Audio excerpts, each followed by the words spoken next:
Mission Island.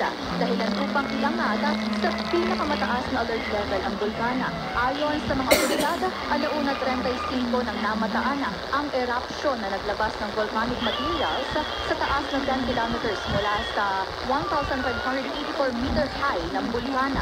Dahil dito agad na ipinag-utos ng Indonesian Authority na maghanda ang mga residente ng lubikas at bahagyang lumayo muna sa naturang lugar. Ito lamang Martes na mamonitor ng Geology Agency ang malawakang kakapalan ng usok na ibinubuga ng bulkan ang pagtaas ng bilang ng mga pagyanig at sunod-sunod na explosive eruption na itinaas sa high level alert ang Mount Lewotowia. Ito'y dahil maaaring makaantala sa airport operation at flight path sakaling kumapalpa ang usok na ibinubuga nito, kung saan sinuspende na ang mga operasyon ng lokal na paliparan sa Malmere Town at 60 kilometrong kandurang bahagi ng Lewotowia.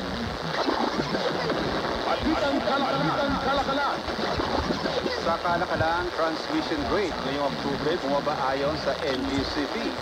Ulat mula kay Judea Bernardo.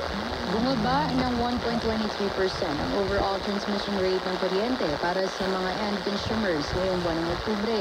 Ayon sa National Grid Corporation of the Philippines o NGCP, nagmula ang pagbaba sa mas murang singil sa ancillary services at transmission billing rate. Ang average na singil sa ancillary services ay bumaba ng 1.70%, habang ang transmission billing rate naman ay lumiit ng 0.84%. Ginit ng NGCP na hindi sila kumikita o nakikinabang sa ancillary services rates ng Pilipinas. Balitang kalakalan para sa Network Balita sa Tanghali. Ako po si Judea Bernardo ng DZME Radyo TV.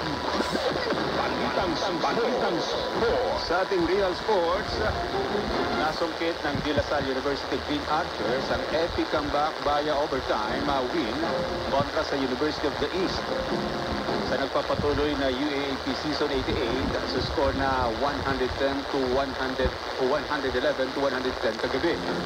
Naging mainit ang fourth quarter ng laro matapos madaganan ni UE Red Warrior Willow Lingo ang binti ni De La Salle Kian na baklaan na naging dahilan ng pagkakaroon nito ng right leg injury at agad na inalalayan ng medical personnel para mailabas sa playing court.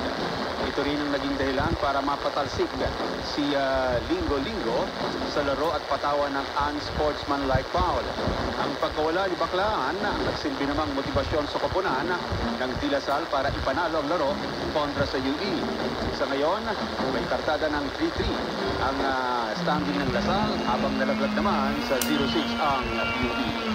Ang Real Sports Balita ay hatid sa atin ng Photon Shell at Shakey's. Ipinakikilala ng Photon Motor Philippines ang Photon Thunder models. Bukod sa tibay at tatag, ang Photon Thunder ay mga sulit na pickup models din.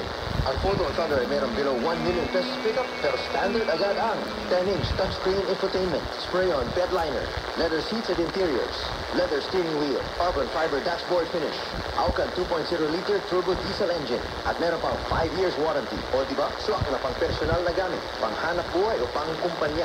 Exclusive deals available. Visit your nearest Photon dealership today.